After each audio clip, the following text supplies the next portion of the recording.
ಆತ್ಮೀಯ ಬಂಧುಗಳೇ, ಶ್ರದ್ಧೆಯ ತಂದೆ ತಾಯಿಯಂದಿರೆ, ನಲ್ಮೆಯ ಸಾಹಿತ್ಯಾಭಿಮಾನಿಗಳೇ, ಕಗ್ಗ 16ರಲ್ಲಿ ಒಂದು ಆತ್ಮಾವಲೋಕನವನ್ನು ಮಾಡಿಸುವಂತಹ ಒಂದು ಪ್ರಶ್ನೆ ಎದುರಾಗುತ್ತೆ. ಅದು ಏನಂದ್ರೆ,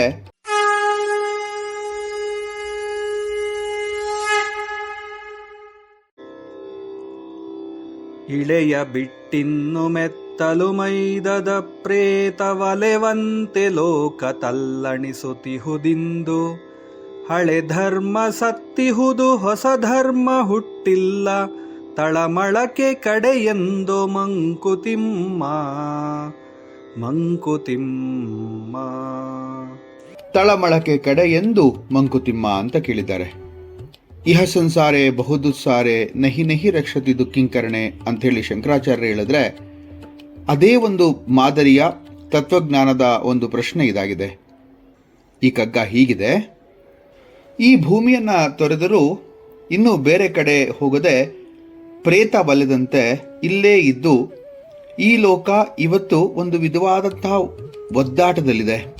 ಈ ಹಳೆಯ ಧರ್ಮ ನಶಿಸಿ ಹೋದರೂ ಕೂಡ ಹೊಸ ಧರ್ಮ ಇನ್ನೂ ಹುಟ್ಟಿಲ್ಲವಾದ್ದರಿಂದ ಈ ಗಾಬರಿ, ಈ ತಳಮಳಕ್ಕೆ ಯಾವತ್ತು ಬಿಡುಗಡೆ, ಈ ತಳಮಳಕ್ಕೆ ಕಡೆ ಎಂದು ಅಂಥೇಳಿ ಒಂದು ಪ್ರಶ್ನೆಯನ್ನು ಕೇಳ್ತಾರೆ DVG ಅವರು.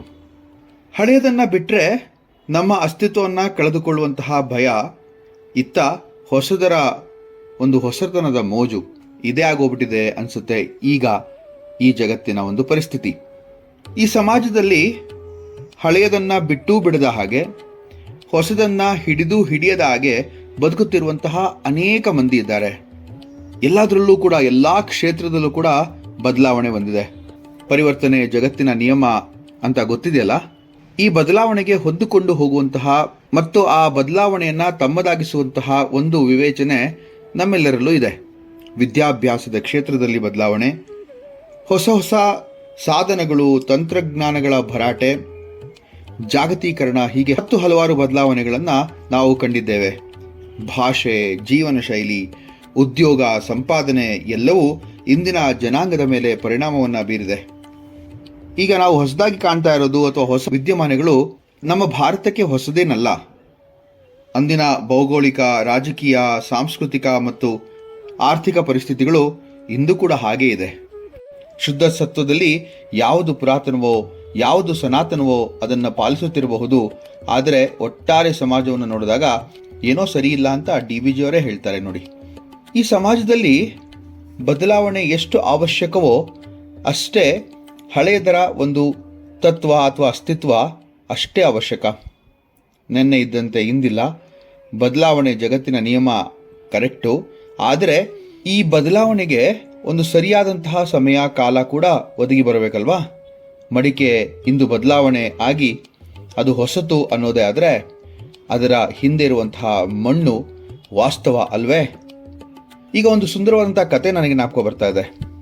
ಒಬ್ಬ 8 ವರ್ಷದ ಬಾಲಕ ತನ್ನ ತಾತ ದಿನನಿತ್ಯವೂ ಕೂಡ ಭಗವದ್ಗೀತೆಯನ್ನು ತನಗೆ ಅರಿವು ಬಂದಾಗಲಿಂದ ಓದ್ತಾ ಇರೋದನ್ನು ನೋಡ್ತಾನೆ ಇದ್ದಾನೆ. ತಾತ ಭಗವದ್ಗೀತೆಯನ್ನು ಸುಮಾರು ಒಂದು 6-7 ಬಾರಿ ಓದಿದ್ದಾರೆ ಅನಿಸುತ್ತೆ. ಒಂದು ದಿವಸ ತಡೆಯಲಾಗದೆ ಮೊಮ್ಮಗ ತಾತನ ಬಳಿಗೆ ಹೋಗಿ, ತಾತ ಇದೇ ಪುಸ್ತಕವನ್ನು ಎಷ್ಟು ಸರಿ ಅಂತ ಓದ್ತೀಯಾ ಅಂತ ಕೇಳಿದಾಗ ತಾತ ಅಲ್ಲೇ ಇದ್ದಂತಹ ಬುಟ್ಟಿಯನ್ನು ತೋರಿಸಿ, ಹೋಗು ಮಗು, ಆ ಬುಟ್ಟಿಯಲ್ಲಿ ನೀರು ತೆಗೆದುಕೊಂಡು ಬಾ ಅಂತ ಹೇಳಿದ್ರು.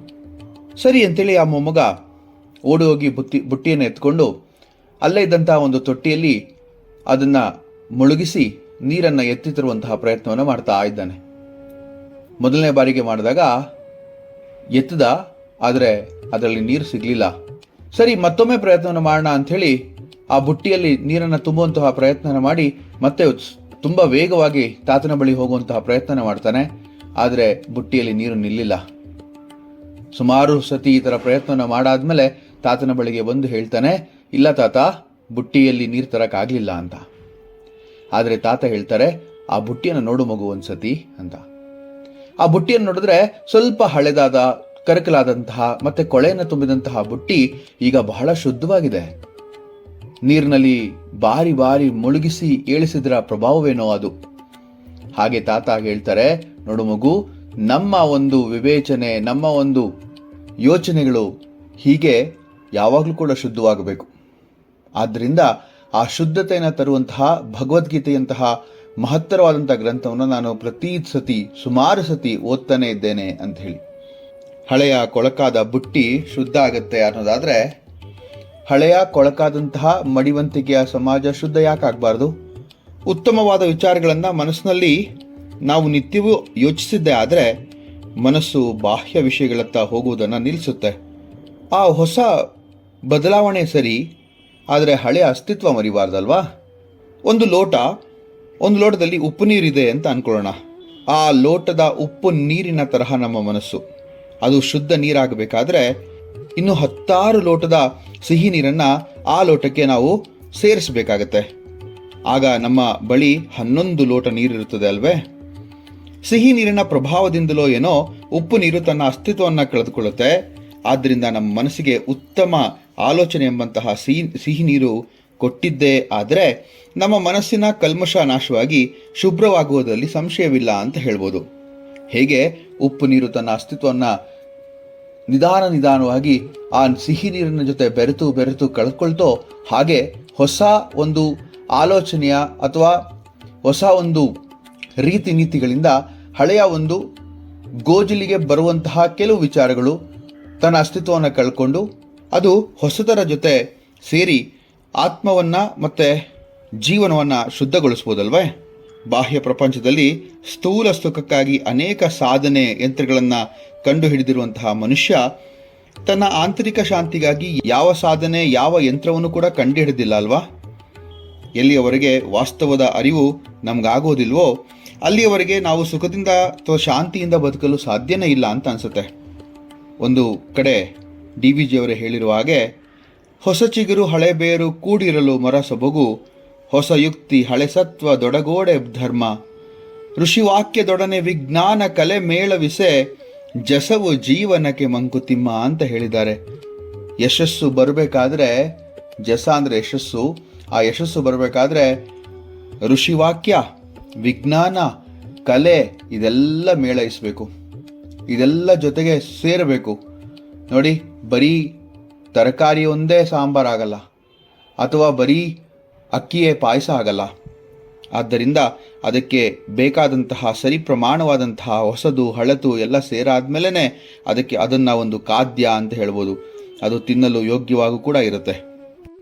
ಇಳೆಯ ಬಿಟ್ಟಿನ್ನು ಮೆತ್ತಲು ಮೈದದ ಪ್ರೇತ ಬಲೆವಂತೆ ಲೋಕ ತಳ್ಳನಿಸುತ್ತಿಹುದಿಂದು, ಹಳೆ ಧರ್ಮ ಸತ್ತಿಹುದು ಹೊಸ ಧರ್ಮ ಹುಟ್ಟಿಲ್ಲ, ತಳಮಳಕ್ಕೆ ಕಡೆ ಎಂದು ಮಂಕುತಿಮ್ಮ, ತಳಮಳಕ್ಕೆ ಕಡೆ ಎಂದು ಮಂಕುತಿಮ್ಮ ಅಂತ ಹೇಳ್ತಾರೆ. ಮುಂದಿನ ಕಗ್ಗದೊಂದಿಗೆ ಮತ್ತೆ ಭೇಟಿ ಆಗ್ತೇನೆ. ನಮಸ್ಕಾರ.